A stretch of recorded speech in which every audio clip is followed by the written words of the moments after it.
What's going on, guys? Welcome back to the channel, Pete's Carport. Thanks again for tuning in. Thanks for supporting the channel. This is going to be another awesome video on my favorite car of all time, the newest one to our carport, and that is the 1963 Austin Healey Sprite. And this car has been my favorite car because of the fun factor. It meets all of the demand that I wanted for the newest car that I was going to pick out, which is to be manual, fun, sporty, and very unique. And my wife wanted it to be a kind of a classic because we had to trade out the Mercedes, the one that you guys might have seen on the channel, the 200D.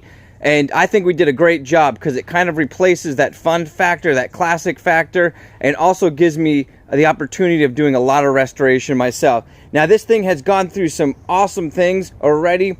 The gentleman before me put on these bigger tires, which was a feat in its own, put on new brakes, and the engine has already been started to kind of be built for racing.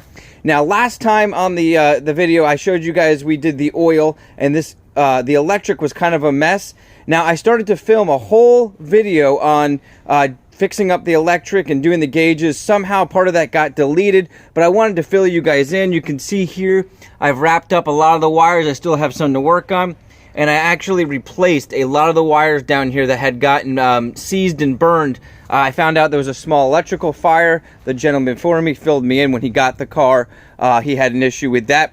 And you can see here, we've actually changed out some of the gauges too. I've added an oil pressure gauge, an RPM gauge. Those are fully functioning right now. But today's video is going to be about changing out the fuel filter. But we're going to fill you guys in on the gauges, so I'm going to click in the part of the video that did not get deleted on the gauge, and then we're going to get back to doing the fuel filter.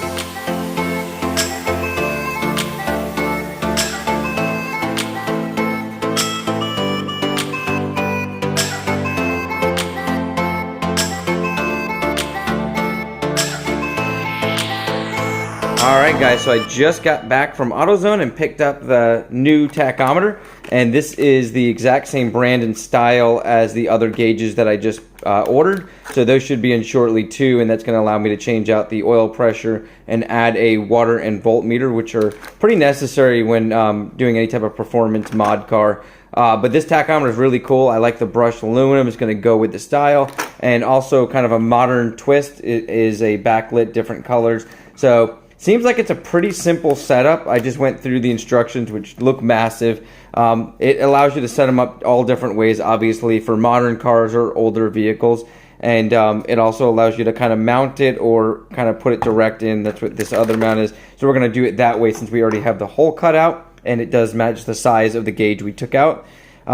Really, it's just a simple, one goes to the ignition, one goes to the ground, type setup here to give you your power, and then it comes with several different ways of hooking it up to get the actual RPM feed. And so this one, pretty simple. I think that this is for the style vehicle that we have, and you really just put this into your the wire that goes to one of the spark plugs, and that's going to allow it to give the signal for the RPMs. So let's go ahead, I'm going to get all this set up, and we're going to start installing it on the car. I'll walk you through how I do it and any problems I run into.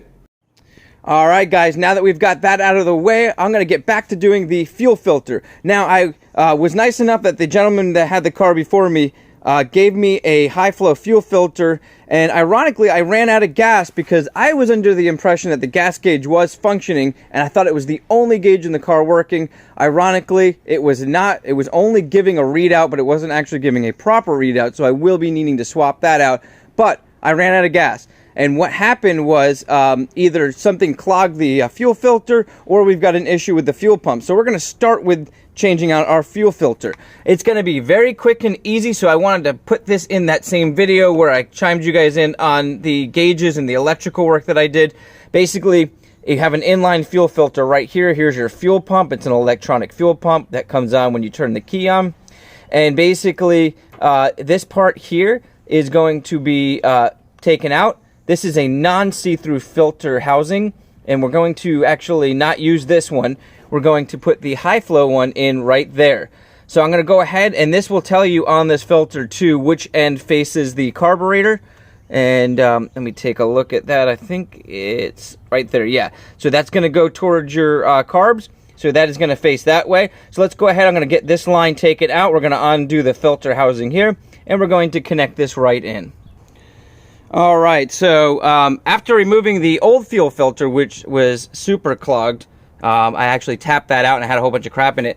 I got the new one in there. Now, here's the thing, is it actually did not fit right because the head of this was a little too big, but I was able to thread that, you know, pretty good in there, and it's not leaking. I just started the car up. Also, when you change out these fuel filters, your fuel pump is going to keep trying to pump and can wear out if you don't pump the gas. So what I did was I turned it on for a few seconds, had my daughter pump in the gas, and I'd start seeing gas go into the filter line here. And once that got filled up enough, the car was able to start, no issues. So I got it started up. Also, the end here, this hose is very tight on there, but I don't have any leaks. I just let it run for about 2 or 3 minutes.